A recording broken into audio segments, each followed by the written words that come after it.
আমন্ত্রণ দুপুরে বাংলাদেশে। শুরুতেই আপনাদের জানাবো শিরোনাম। সিলেটের 4 স্পট থেকে মিলেমিশে 350 কোটি টাকার পাথর লুট। স্থানীয় বিএনপি, আওয়ামী লীগ, জামায়াত ও সমন্বয়কদের সিন্ডিকেট। যমুনার অনুসন্ধানে মিলেছে মূল হোতা সহ 66 জনের পরিচয়। গাড়ি থেকে মালটা ক্রয় করে মিলে বিক্রি করি, ফুটে 1-2 টাকা মানে লাভ, এটা কমিশন বলে। কোনো ধরনের বড় পদক্ষেপ তাদের বিরুদ্ধে নেওয়া হয়নি যারা এই কাজের সাথে জড়িত। তাদের বিরুদ্ধে আইনশৃঙ্খলা বাহিনী ব্যবস্থা নেবে। এতদিন তাহলে ব্যবস্থা নেওয়া হলো না? আমাদের নিয়মিত মামলা আছে, নিয়মিত মামলায় অনেকে গ্রেফতার হয়েছে। আন্তর্জাতিক মানের নির্বাচনের জন্য ইসিকে 4 মিলিয়ন ইউরো সহায়তা দেবে ইইউ। সেপ্টেম্বরে আসবে পর্যবেক্ষক দল। ঘোষিত সময় থেকে পেছাবে না ভোট, আশ্বাস আইন উপদেষ্টার।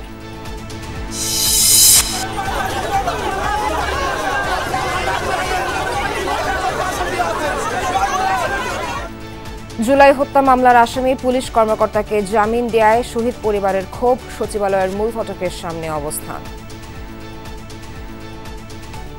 1 বছর হয়ে গেছে। 1 বছরে ওনার সংস্কার নামে আমরা কি দেখেছি? ভোগবিলাসিতা ছাড়া আর কিছুই দেখিনি। ওনাকে ভোগবিলাসিতা করার জন্য এতগুলো মায়ের সন্তান জীবন দিয়ে ক্ষমতার মস্তদে বসায়নি। সময় বাড়ানোর পর ডাকসুতে অনেকে সংগ্রহ করছেন প্রার্থী মনোনয়নপত্র। প্যানেল ঘোষণা, বামপন্থী ছাত্র সংসদের ছাত্রদের দাবির মুখে ডাকসুতেও বাড়ল সময়সীমা। 6 দিন বন্ধ থাকার পর স্থলবন্দরে চাল আমদানি শুরু। শুল্ক সমন্বয়ের পর আপডেট কাস্টমসের সার্ভার, খালাস শুরু করেছেন ব্যবসায়ীরা। 2 সপ্তাহের মধ্যে পুতিনের সাথে যুদ্ধবিরতি ইস্যুতে বসবেন জেলেনস্কি। পরে ট্রাম্পের সাথে ত্রিপক্ষীয় আলোচনা। দর কষাকষির মূল ইস্যু দোনবাস। নারী ক্রিকেটারদের ছাড়াই জাতীয় দলের সাথে চলছে বিসিবি সভাপতির মতবিনিময়। উইকেট আর মাঠ নিয়ে অভিযোগ। শুনছেন চাওয়া পাওয়া।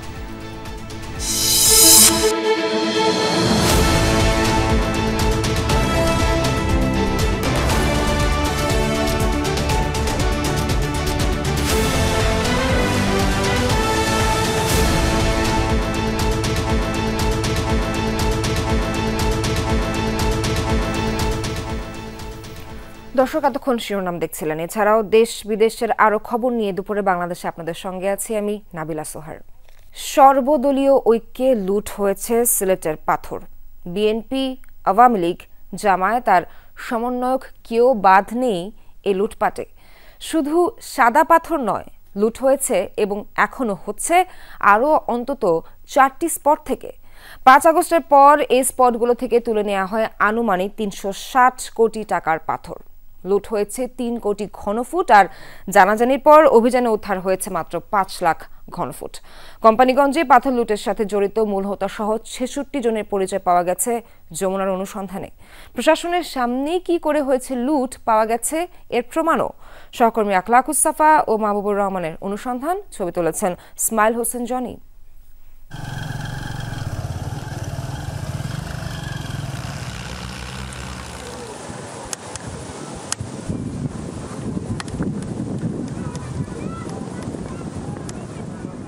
137 একর জায়গা জুড়ে ছিল এই টিলা, তারপর হয়েছে এই, আর এখন জায়গায় জায়গায় এমন গর্ত।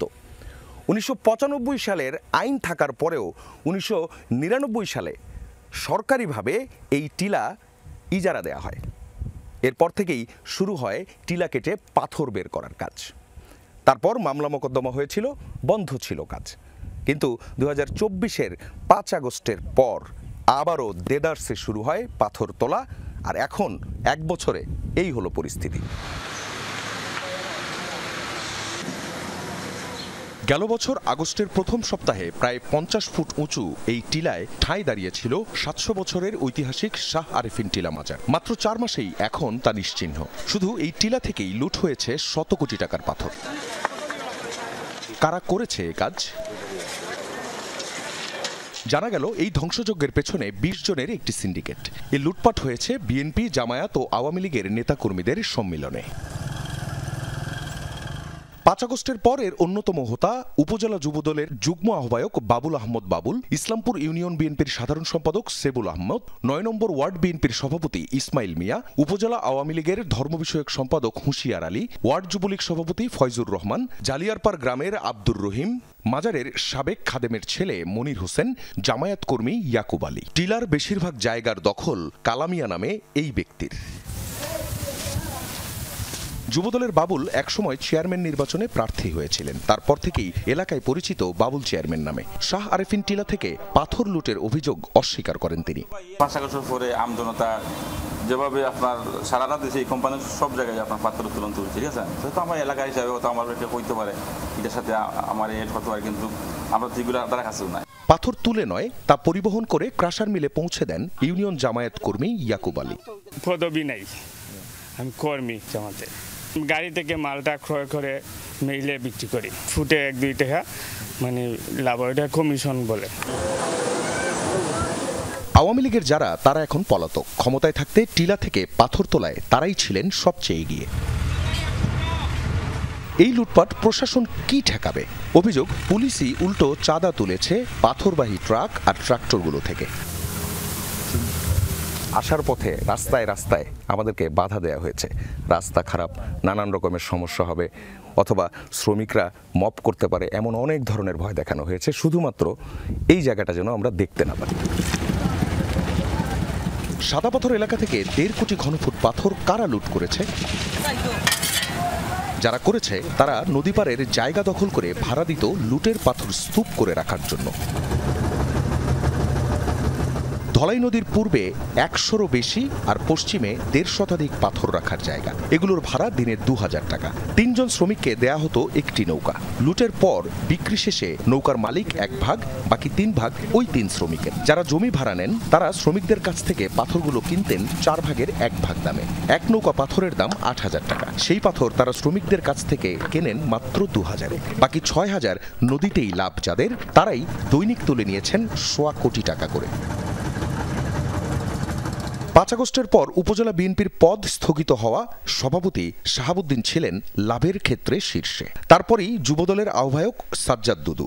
এছাড়া পূর্বপারের নেতৃত্বে জেলা যুবদলের যুগ্ম সাধারণ সম্পাদক বাহার আহমেদ রুহেল, উপজেলা যুবদলের যুগ্ম আহ্বায়ক রজন মিয়া, সদস্য গিয়াস মিয়া। পাথর লুটের ঘটনা সামনে আসায় বিএনপি থেকে পদ হারান শাহাবুদ্দিন। বাড়িতে পাওয়া যায়নি তাকে। বাড়ির বাইরে পাথরের স্তূপ আর পাথর উত্তোলনের মেশিন। তাহলে আপনার বাড়ির সামনে রেখে গেছে? কে রেখে গেছে জানেন না? মানে কে রেখে গেছে জানেন না? বাড়ি যাওয়ার খবরে শাহাবুদ্দিন নিজেই যোগাযোগ করেন আমাদের সঙ্গে। আমার কোনো জায়গা টাকা এখানে আর নাই। আমি ইনপুটের ব্যবসা করি, আমার টিনসের শুটের একটা ঘর আছে। আমার এখানে কোনো সংশ্লিষ্টতা আসেনি কোনো জায়গা থেকে। আমি কোনো আমার কোনো স্বার্থ আমি নিছিনি, কেউ কাছ থেকে আমি 100 টাকা নিছিনি। পাথর লুটের ইস্যু সামনে আসার পর বাহার আহমেদ রুহেলও নেই এলাকায়। মোবাইল নম্বরটিও বন্ধ। আমরা বিজনেস করি বলতে এখন তো বিজনেস হয় না, বিজনেস বন্ধ। এখন মানে হচ্ছে গত 1 বছর ধরে করছেন কি? জি না, 2019 থেকে 20 থেকে আর কি বন্ধ। লুটপাটে ছিলেন আওয়ামী লীগ নেতা কালাইরাগের দুলাল মিয়া, উপজেলা আওয়ামী লীগের সদস্য আমিনুল ইসলাম ও স্বেচ্ছাসেবক লীগ নেতা শাহাবুদ্দিন। তারা পলাতক। সামনে আসছে আরো 51 জনের নাম, যারা সবাই পাথর উত্তোলনের এই প্রক্রিয়ায় নেতৃত্ব দিয়েছেন। পূর্বপারের জমির দখলদার ও পাথর ব্যবসায়ী তারা। আছে বৈষম্য বিরোধী ছাত্র আন্দোলনের সমন্বয়ক পরিচয়ে হুমায়ুন আহমেদ হুমন আর সাব্বিরের নামও। ভোলাগঞ্জের খেলার মাঠে পাওয়া যায় হুমনকে। তার দাবি আন্দোলন করেছেন বৈধভাবে পাথর উত্তোলনের। আপনার কোনো পদ আছে? না ভাই, আমার কোনো পদ নেই। আমি হচ্ছে সাধারণ জনতার প্রতিনিধি। আমার কথা হচ্ছে বৈধ পন্থা সব কিছু। পরিবেশবাদীরা সোচ্চার ছিলেন এসব ঠেকাতে, পারেননি কেন? যারা এই অবৈধ কাজের সাথে সম্পৃক্ত তাদের চেহারা হয়তো পাল্টেছে, কিন্তু আসলে কাজ কিন্তু অবৈধ কাজ কিন্তু থামেনি। রাজনৈতিক দলের ছত্রছায়ায় তারা কাজ করেছেন এবং কোনো ধরনের বড় পদক্ষেপ তাদের বিরুদ্ধে নেওয়া হয়নি যারা এই কাজের সাথে জড়িত। 1 বছর চোখের সামনে এসব হলেও হাত পা গুটিয়ে রেখেছিল প্রশাসন। জুলাইয়ের প্রথম সপ্তাহের ফুটেজ এটি। পাথর তোলা হচ্ছে নদী থেকে, পাশেই দাঁড়িয়ে উপজেলা নির্বাহী কর্মকর্তা। এখন তাকেই দেয়া হয়েছে পাথর লুটের তদন্তের দায়িত্ব। লুটপাটে সাদা পাথর খালি হয়ে যাওয়ার পর শুরু হয় অভিযানের তোড়জোড়। কেন এতদিন চুপ ছিল প্রশাসন? তাদের বিরুদ্ধে আইনশৃঙ্খলা বাহিনী ব্যবস্থা নেবে। এতদিন তাহলে ব্যবস্থা নেওয়া হলো না? এতদিন ব্যবস্থা নেওয়া হলো না সেরকম বলা যাবে না। আমরা কিন্তু অলরেডি মোবাইল কোর্টের মাধ্যমে প্রায় 52 জনের উপরে 55 জন মানুষকে 52 জনকে বিভিন্ন মেয়াদে কারাদণ্ড কিন্তু তাতে কাজ হয়নি। একই সাথে হচ্ছে কি আমাদের নিয়মিত মামলা আছে, নিয়মিত মামলায় অনেকে গ্রেফতার হয়েছে, কিন্তু তাতে কাজ হয়নি, যেটার প্রমাণ আপনি নিজেই দেখতে পাচ্ছেন। এবং আমরা যে জন্য এখানে কাজ হওয়া বলতে আপনি কি বোঝাচ্ছেন আমি জানি না। পুরো এলাকার মানুষের জীবিকাই লুটের পাথর কেন্দ্রিক। সাদা পাথর, জাফলং, শাহ আরেফিন টিলা, রাংপানি এলাকা থেকে এক বছরে লুট হয়েছে প্রায় 3 কোটি ঘনফুট পাথর। উদ্ধার করা গেছে এখন পর্যন্ত মাত্র 5 লাখ ঘনফুট। যেগুলো বিক্রি হয়ে গেছে আর পাওয়া যাবে না সেসব, আর যেগুলো চূর্ণ করা হয়ে গেছে সেসব আর উদ্ধার করে কোনো লাভ নেই। আখলাকুস সাফা, যমুনা নিউজ, সিলেট। আন্তর্জাতিক মানে নির্বাচন সম্পন্ন করতে ইসিকে 4 মিলিয়ন ইউরো সহায়তার আশ্বাস দিল ইউরোপীয় ইউনিয়ন ইইউ। সকালে ইসি ভবনে প্রধান নির্বাচন কমিশনার এএমএম নাসিরুদ্দিনের সঙ্গে ইউরোপীয় ইউনিয়নের 6 সদস্যের প্রতিনিধি দল বৈঠক করে, যার নেতৃত্ব দেন রাষ্ট্রদূত মাইকেল মিলার। পরে সংবাদ বিবৃতিতে তিনি বলেন, সেপ্টেম্বরে ইইউর পর্যবেক্ষক দল আসবে বাংলাদেশে। গণতন্ত্র উত্তরণের সহযোগী হিসেবে কাজ করছে ইইউ, এমনটাও জানান তিনি। এর আগে একাধিকবার সিইসির সাথে বৈঠক করেছে ইউরোপীয় জোটটি। বৈঠকে তারা জানিয়েছে আন্তর্জাতিক মানের একটা নির্বাচন দেখতে চায় ইইউ। অবাধ, সুষ্ঠু ও গ্রহণযোগ্য নির্বাচন অনুষ্ঠানে তারা সব ধরনের সহায়তা করতে ইচ্ছুক। European Union does consider that Bangladesh is a priority in terms of a potential European Union election observation mission. So this is something that we will continue to discuss with the interim government and the election commission in the coming months. This was a very fruitful meeting with interlocutors whose expertise we value enormously, who are engaging with us in an extremely professional manner, and I am very satisfied with the cooperation we have.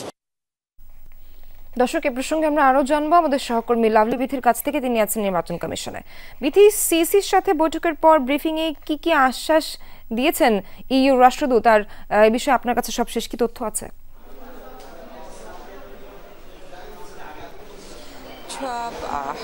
এর আগে লাইভগুলোতে যেরকমটা জানিয়েছিলাম যে আর্থিক এবং কারিগরি সহায়তার কথা, আজকে জানিয়েছে ইউরোপীয় ইউনিয়ন যে 4 মিলিয়ন ইউরো অর্থাৎ বাংলাদেশের টাকায় প্রায় 57 কোটি টাকার মতো আর্থিক সহায়তা ইলেকশন কমিশনকে দিবে নির্বাচন সুষ্ঠুভাবে সম্পন্ন করার জন্য।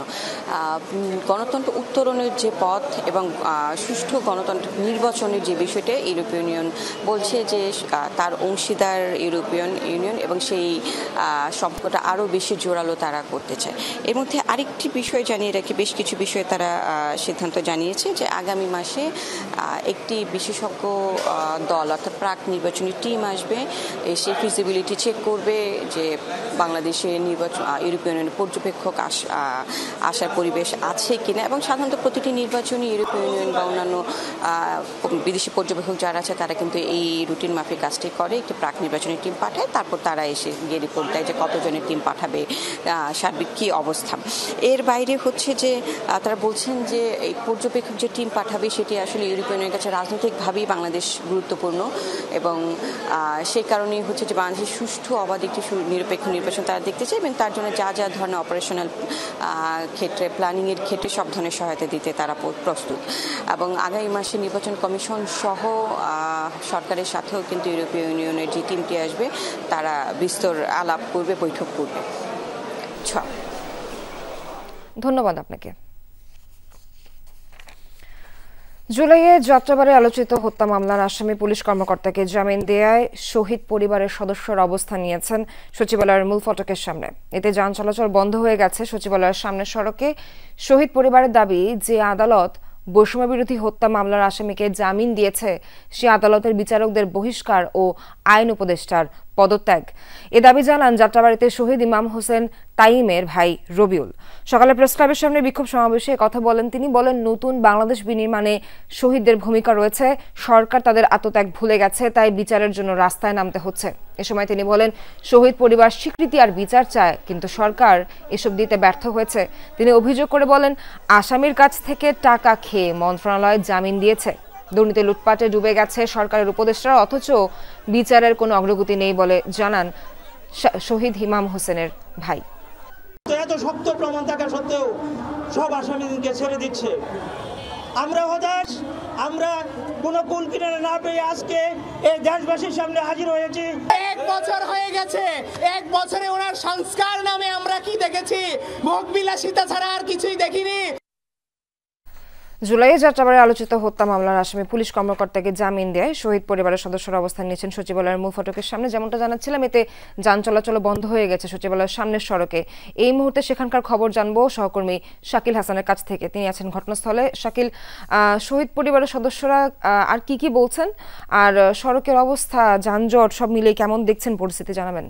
জুলাই গণ অভ্যুত্থানে যে সমস্ত মানুষ আহত নিহত হয়েছেন তাদের স্বজনরা আজকে প্রেস ক্লাবের সামনে একটি বিক্ষোভ করেছেন এবং সেখানে তারা অভিযোগ করেছেন এই আন্দোলনে যারা নিহত হয়েছেন, আহত হয়েছেন, তাদের ওই আহত নিহতের ঘটনায় যে হত্যা মামলা হয়েছিল সেই মামলার আসামিরা জামিন নিয়ে বেরিয়ে গেছেন এবং স্বজনরা অভিযোগ করছেন যে এই ঘটনাগুলো বর্তমান আইন উপদেষ্টা ডক্টর আসিফ নজরুলের তত্ত্বাবধানে হয়েছে এবং এই কারণে স্বজনরা তার পদত্যাগ দাবি করেছেন। পাশাপাশি যে আদালতগুলো এই আসামিদের জামিন দিয়েছেন সেই আদালতের সংশ্লিষ্ট বিচারকেরও বহিষ্কার তারা দাবি করেছেন। এই দাবিটি নিয়ে প্রেস ক্লাবের সামনে যে বিক্ষোভটি সকালে শুরু হয়েছিল সেই বিক্ষোভটি মিছিল নিয়ে এসে তারা প্রেস ক্লাবের সামনে মূল যে ফটকটি 1 নম্বর গেট, সেই 1 নম্বর গেটে তারা অবস্থান নিয়েছে।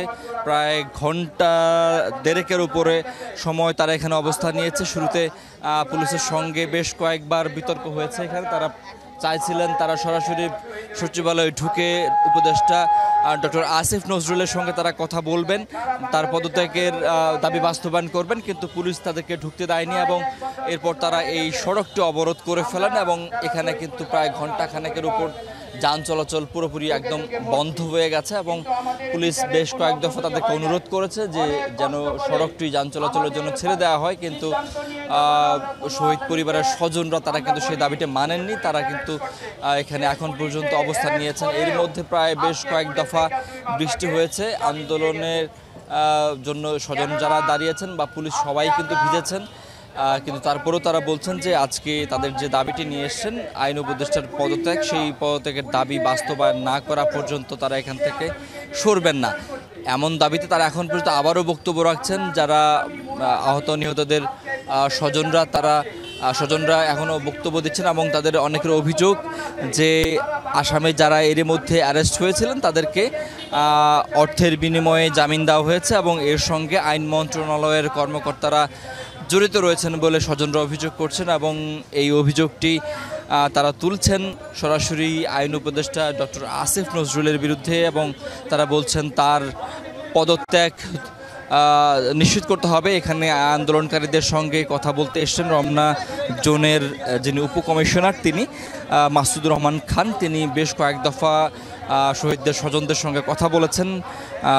তিনি চেষ্টা করছেন যে স্বজনদের যেন এই রাস্তাটি ছেড়ে দিতে তিনি অনুরোধ করছিলেন উপরে বারবার এবং আমরা একটু কথা বলার চেষ্টা করব রমনার উপকমিশনার মাসুদ রহমান খানের কাছে। আমরা শাকিল জানাচ্ছিলেন আইন উপদেষ্টা পদত্যাগ না হওয়া পর্যন্ত তারা সড়ক ছাড়বে না। ধন্যবাদ আপনাকে।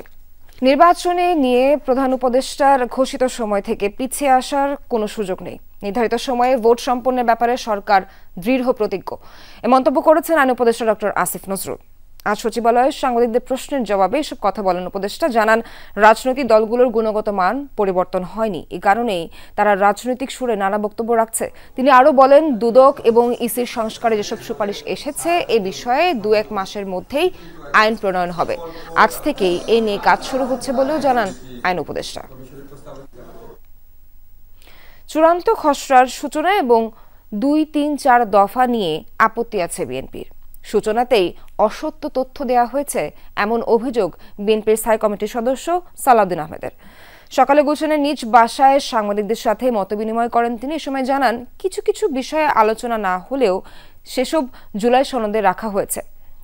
এছাড়া কিছু বিষয় সঠিকভাবে উপস্থাপন করা হয়নি, সবকিছু পর্যালোচনা করে কমিশনে মতামত পাঠাবে বিএনপি, এমনটাই জানান বিএনপির এই নেতা। বলেন সংসদ গঠনের 2 বছরের মধ্যে সংবিধান সংক্রান্ত সংশোধনী পাশ করার কথা বলা হলেও তা নেই চূড়ান্ত খসড়ায়। বিএনপি নেতা বলেন সাংবিধানিক বিষয় বাদ দিয়ে ঐকমত হওয়া অন্যান্য বিষয়ে অধ্যাদেশ জারি করে বাস্তবায়ন করা সম্ভব, যা সরকার এরই মধ্যে শুরু করেছে। তার মন্তব্য নির্বাহী আদেশেও অনেক সংস্কার করা সম্ভব। আমরা সংবিধানের মধ্যে থেকে আইনি, বৈধ এবং সাংবিধানিক প্রক্রিয়ায় কিভাবে এই সমঝোতা দলিলটাকে গ্রহণ করতে পারি, বাস্তবায়ন করতে পারি, সেই চিন্তায় আমাদেরকে করতে হবে। এখন যদি বলা হয় যে এই সমঝোতা দলিলের সব কিছুই সংবিধানের উপরে প্রাধান্য পাবে, তো তাহলে পরে এটা একটা ব্যাড প্রেসিডেন্ট সৃষ্টি হবে ভবিষ্যতের জন্য। ঢাকা বিশ্ববিদ্যালয় কেন্দ্রীয় ছাত্র সংসদ ডাকসু নির্বাচনের মনোনয়নপত্র সংগ্রহ ও জমা দেওয়ার সময় একদিন করে বাড়ানো হয়েছে। এ বিষয়ে ডাকসু নির্বাচনের চিফ রিটার্নিং কর্মকর্তা অধ্যাপক মোহাম্মদ জসিমউদ্দিন বলেন, ছাত্রদল কিংবা অন্য কাউকে সুবিধা দিতে নয়, সবার কথা ভেবেই মনোনয়নপত্র তোলা ও জমা দানের সময় বাড়ানো হয়েছে। সকাল থেকে কয়েকজন মনোনয়নপত্র জমা এবং সংগ্রহ করেছেন। মনোনয়নপত্র সংগ্রহের শেষ সময় আজ বিকেল 5টা এবং জমা দেওয়া যাবে আগামীকাল বিকেল 5টা পর্যন্ত। এ পর্যন্ত ফর্ম নিয়েছেন 565 জন। হল সংসদে এ সংখ্যা 1226।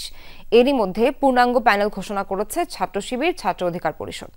ছাত্রদল নেতারা ফর্ম নিয়েছেন আলাদা আলাদাভাবে। ইতোমধ্যে নির্বাচনের চূড়ান্ত ভোটার তালিকা প্রকাশ করা হয়েছে। তালিকায় মোট ভোটার 39,775 জন। আগামী 9 সেপ্টেম্বর ডাকসু নির্বাচনের ভোট গ্রহণ, সেদিনই ঘোষণা করা হবে ফলাফল।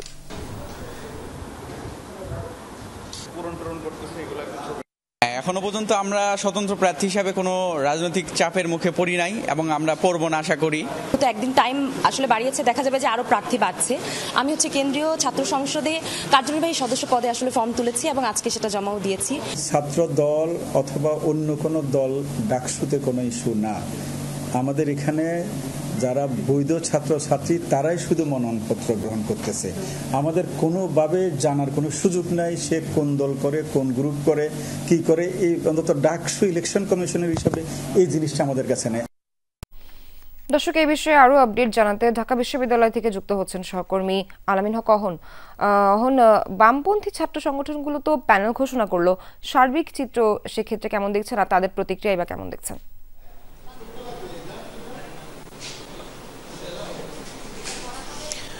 সেই সব শিক্ষার্থী অর্থাৎ বামপন্থী শিক্ষার্থীদের যে প্যানেল ঘোষণা, সেখানে তারা স্পষ্টভাবে বলে দিয়েছেন যে তাদেরকে যেন বামপন্থী না বলা হয়। তারা বলার চেষ্টা করছেন যে সাধারণ শিক্ষার্থী কিংবা রাজনৈতিক ট্যাগ নেই, রাজনৈতিক পরিচয় নেই, এমন শিক্ষার্থীদেরকে নিয়েই তারা সেই পূর্ণাঙ্গ প্যানেল ঘোষণা করেছেন। এবং সেই প্যানেল ঘোষণার মধ্য দিয়ে তারা এও বলতে চেয়েছেন যে এই প্রশাসন কিংবা এই নির্বাচন কমিশনার একটি বিশেষ দলকে সুবিধা দেওয়ার চেষ্টা করছে, সেই অভিযোগ তারা করেছেন। এবং তারা এও বলেছেন যে আগামী 9 সেপ্টেম্বর যে নির্বাচন হবে সেই নির্বাচনে তারা জয়লাভ করবেন। এবং সেই বিষয়ে তাদের সেই পূর্ণাঙ্গ প্যানেলে আমরা দেখেছি প্রায় 12 জন নারী রয়েছে, তার মানে 42% নারী প্রার্থী রয়েছেন। এবং একই সঙ্গে 3 জন রয়েছেন ক্ষুদ্র নৃগোষ্ঠীর এবং তারা তাদেরকে আদিবাসী বলছেন। এবং এর মধ্য দিয়ে তারা ক্যাম্পাসে তাদের যে কার্যক্রম সেটি তারা চালাতে চান এবং তাদেরকে কোনোভাবেই বামপন্থী সংগঠন বলা যাবে না কিংবা বামপন্থী সংগঠনের প্যানেল বলার জন্য তারা নিরুৎসাহিত করেছেন গণমাধ্যমকে। এবং আপনাকে জানিয়ে রাখি, এখন পর্যন্ত দুপুর 1টায়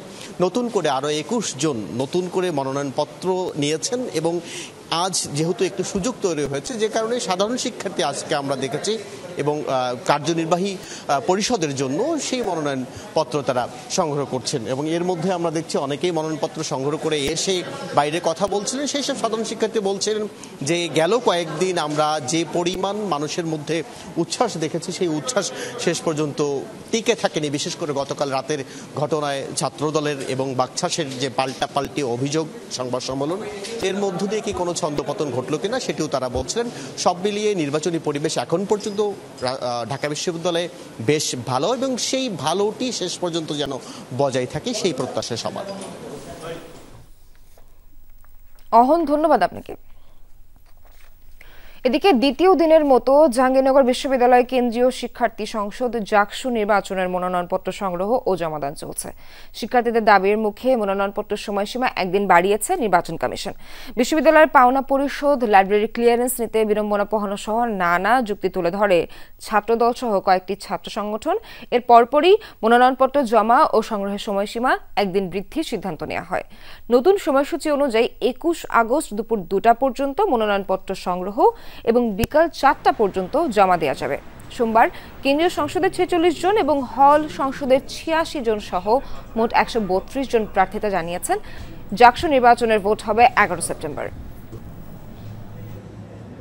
21 আগস্ট গ্রেনেড হামলার মামলায় বিএনপির ভারপ্রাপ্ত চেয়ারম্যান তারেক রহমান সহ সব আসামির খালাসের রায়ের বিরুদ্ধে রাষ্ট্রপক্ষের করা শুনানি আগামীকাল পর্যন্ত মুলতবি করেছে আপিল বিভাগ। সকালে প্রধান বিচারপতি ডক্টর সৈয়দ রেফাত আহমেদের নেতৃত্বাধীন আপিল বিভাগের 6 বিচারপতির বেঞ্চে শুরু হয় তৃতীয় দিনের শুনানি। গত 1 ডিসেম্বর 21 আগস্ট গ্রেনেড হামলার ঘটনায় হত্যা ও বিস্ফোরক দ্রব্য আইনের মামলায় বিএনপির ভারপ্রাপ্ত চেয়ারম্যান তারেক রহমান সহ সব আসামিকে খালাস দিয়ে রায় দেন হাইকোর্ট। পরে সেই রায়ের বিরুদ্ধে আপিল করেন রাষ্ট্রপক্ষ।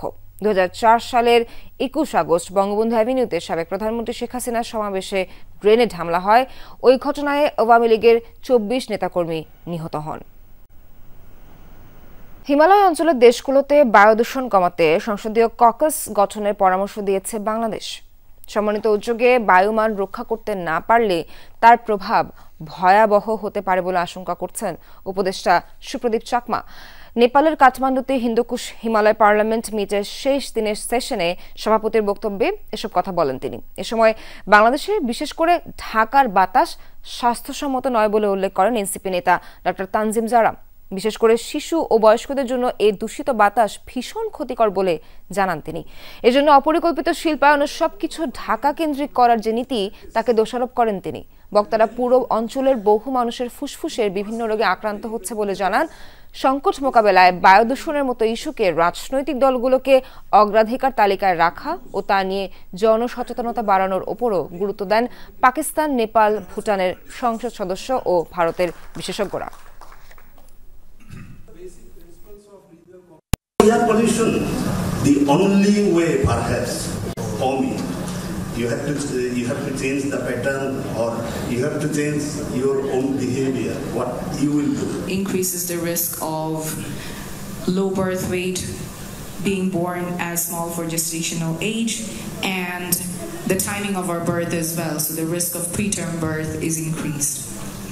So all stages of life are affected by the air we breathe, and rightly so. This is every second of our life. দর্শক, দ্বিতীয় দিনের সম্মেলনের ব্যাপারে আমরা জানবো আমাদের সহকর্মীর কাছ থেকে। নেপালের কাঠমান্ডু থেকে যুক্ত হচ্ছেন সহকর্মী মাহফুজ মিশু। মিশু, দ্বিতীয় দিনে মূলত কি নিয়ে আলোচনা হচ্ছে, আর সম্মেলন থেকে কোনো যৌথ ঘোষণা আসবে কিনা মনে হচ্ছে কিনা জানাবেন। নাবিলা, সম্মেলনের দ্বিতীয় দিনে আসলে প্রায় শেষের দিকে সম্মেলন, এবং আজকে মূলত এই অঞ্চলের বায়ুমান, বায়ু দূষণ, পরিবেশ দূষণ এবং সেটি কমাতে দেশগুলো কিভাবে সমন্বিত পদক্ষেপ নিতে পারে সেটি নিয়ে মূলত আলোচনা হচ্ছে। এবং মূল আলোচনা যেটি ছিল, সেখানে ভারতের একজন বিশেষজ্ঞ পুরো এই অঞ্চলের দেশগুলোর বায়ু পরিস্থিতি, বায়ু দূষণের মাত্রা এবং তার ক্ষতিকর প্রভাব, এবং সেই প্রভাব কেবল জনস্বাস্থ্য নয়, কিভাবে অর্থনীতিতে, ব্যবসা বাণিজ্য এবং এই অঞ্চলের উন্নয়ন প্রক্রিয়ায় ঘটছে তার একটি দারুণ চিত্র তুলে ধরেছেন। এবং তার পরিপ্রেক্ষিতে বিভিন্ন দেশের প্রতিনিধিরা আলোচনা করেছেন, স্বদেশের বাস্তবতার কথা বলেছেন। যেমন বাংলাদেশের পক্ষে ডক্টর তাসনিম জারা যখন কথা বলেন, তখন তিনি বললেন যে এটি যে কেবল মেডিকেল ইস্যু না, বা এর ফলে যে কেবল জনস্বাস্থ্যে প্রভাব পড়ছে তা না, এটি কিন্তু সামগ্রিক জীবনমানকে প্রশ্নবিদ্ধ করছে। এবং সেই সেশনটি সভাপতিত্ব করেছেন বাংলাদেশ সরকারের অন্তর্বর্তী সরকারের পার্বত্য চট্টগ্রাম বিষয়ক যিনি উপদেষ্টা সুপ্রদীপ চাকমা। এবং তিনি বলেছেন যে এই সংকটটি কিন্তু পুরো এই হিমালয় অধ্যুষিত যে 8টি দেশ, অর্থাৎ চীন, ভারত, পাকিস্তান, মিয়ানমার, বাংলাদেশ, নেপাল, ভুটান এবং আফগানিস্তান 8টি দেশকেই কিন্তু ভোগাচ্ছে। এবং এই সংকটটি এককভাবে কোনো দেশের পক্ষে চাইলে মোকাবেলা করা সম্ভব না, কারণ বায়ু দূষণ অর্থাৎ আকাশের তো কোনো সীমা নেই। ফলে এক দেশের যে ভয়াবহ রকমের দূষণ হচ্ছে, বা যে দেশগুলো বিশেষ করে চীন এবং ভারত যারা অনেক বেশি কার্বন নিঃসরণ করছে, সেটির প্রভাব কিন্তু পাশের দেশ, নিকটস্থ প্রতিবেশী দেশেও পড়ছে। সেজন্য একটি সমন্বিত উদ্যোগ, বিশেষ করে একটি আলাদা সংসদীয় ককাস গঠনের পরামর্শ এসছে। আর আপনার প্রশ্নের যে দ্বিতীয় অংশটি ছিল সোহার, সেখানে বলি যে একটি যৌথ ঘোষণার বিষয়ে দারুণ রকমের দাবি রয়েছে, বিশেষ করে ছোট দেশগুলো, বাংলাদেশ সহ নেপাল, ভুটান তাদের পক্ষ থেকে। কিন্তু আপনি জানেন যে গতকালকে ডক্টর দেবপ্রিয় ভট্টাচার্য যে দুই দেশকে বিগ এলিফ্যান্ট বা পরাশক্তি বলে উল্লেখ করেছে, চীন এবং ভারত, তাদের পার্লামেন্টারিয়ানরা না আসায় আসলে যদি শেষ পর্যন্ত একটি যৌথ ঘোষণা আদৌ হবে কিনা, এবং হলেও সেটি কতখানি কাজ করবে, সেটি নিয়ে আসলে অন্য 5 দেশের যে নীতি নির্ধারক তারা দ্বিধান্বিত আছেন। আমাদের ধারণা হচ্ছে সম্ভবত শেষ পর্যন্ত কোনো যৌথ ঘোষণা নাও হতে পারে, এবং হলেও যেহেতু চীন এবং ভারতের সক্রিয় উপস্থিতি নেয়, সেটি হয়তো কাজের কাজ কিছুই হবে না। নাবিলা, মিশু নেপাল থেকে বিস্তারিত জানাচ্ছিলেন সম্মেলনের ব্যাপারে, আপনাকে ধন্যবাদ। অবশেষে চালের আমদানি শুল্ক নিয়ে জটিলতার সমাধান হয়েছে। 63% থেকে কমিয়ে 2% অগ্রিম শুল্ক আরোপ করে আপডেট করা হয়েছে কাস্টমসের সার্ভার। চাল খালাসের উদ্যোগ নিয়েছেন ব্যবসায়ীরা। হিলি স্থলবন্দরের রাজস্ব কর্মকর্তা মোহাম্মদ নিজামুদ্দিন জানান, শুল্ক জটিলতায় 6 দিন খালাস বন্ধ ছিল। পরে নিত্য প্রয়োজনীয় খাদ্যপণ্য আমদানি নীতিমালা অনুযায়ী আমদানি শুল্ক প্রত্যাহার করে 2% অগ্রিম আয়কর দেওয়ার নির্দেশ দেয় জাতীয় রাজস্ব বোর্ড এনবিআর। এর পরপরই স্থলবন্দরের কার্যক্রমে গতি বাড়ে। এসব চাল খালাস হলে দেশের বাজারে সরবরাহ বাড়ার পাশাপাশি দামও কমবে আশা করা হচ্ছে। গত 12 আগস্ট চাল আমদানি শুরু হলেও শুল্ক জটিলতায় বন্দরে 64টি ট্রাকে আটকে ছিল 2814 টন চাল। আপগ্রেড হয়ে গেছে।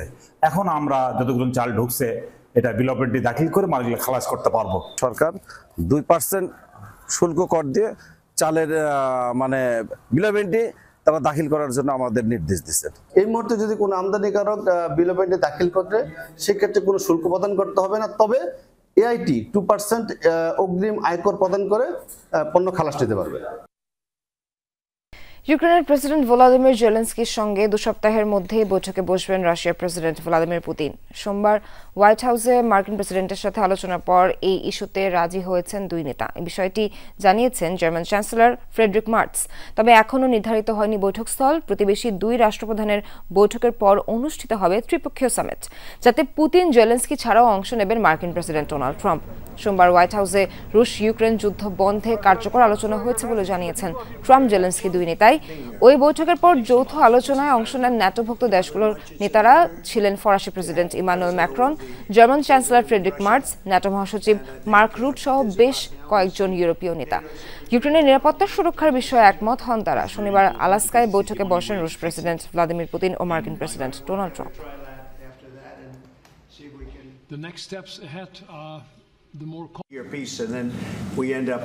নিজের সম্পর্কে আমার ধারণা আছে। আমি রুশ প্রেসিডেন্ট ভ্লাদিমির পুতিনকেও চিনি। এই যুদ্ধ থামাতে তিনি আগ্রহী।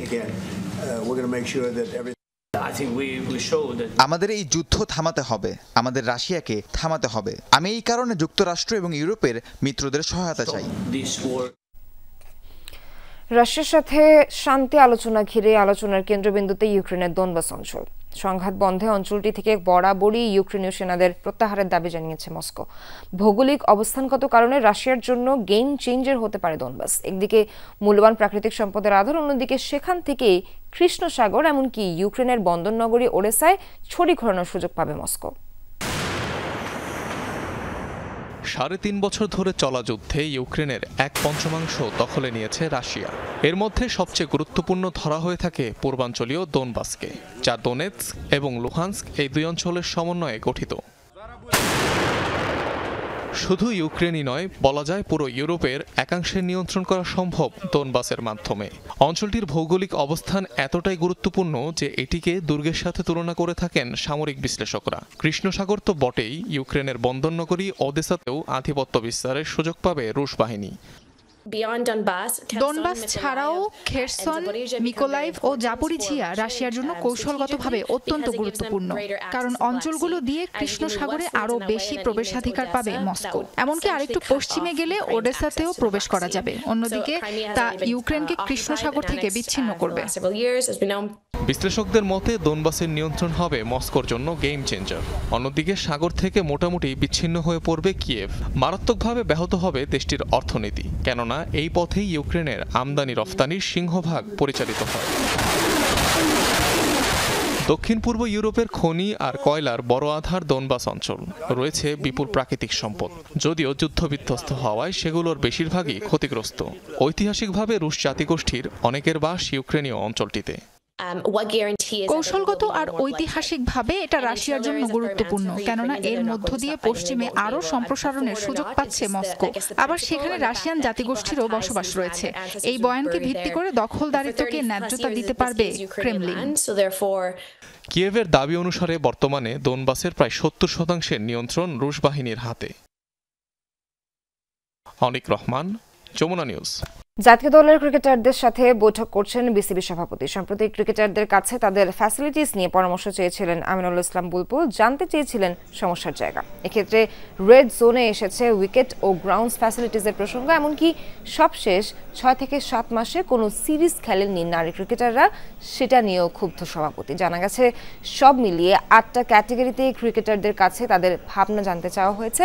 এছাড়া এখানে আলোচনা হবে ক্রিকেটারদের চাওয়া পাওয়া নিয়ে।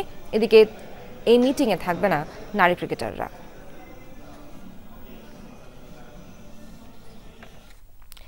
মেসিকে দলে রেখে 2026 বিশ্বকাপ বাছাই পর্বে নিজেদের শেষ 2 ম্যাচের জন্য প্রাথমিক দল ঘোষণা করেছে আর্জেন্টিনা।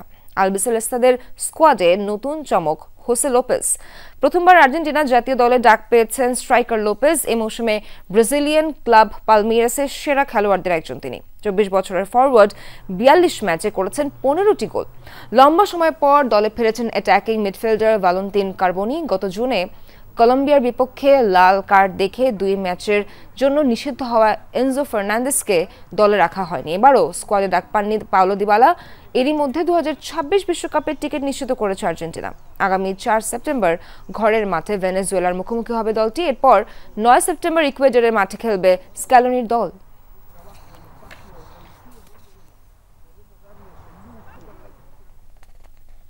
দর্শক, দুপুরে বাংলাদেশের প্রথম ঘন্টা থেকে বিদায় নিচ্ছি আমি নাবিলা সোহার। পরের ঘন্টা খবর নিয়ে ফিরবেন সহকর্মী নুসরাত বৃষ্টি। দেখার আমন্ত্রণ রইল।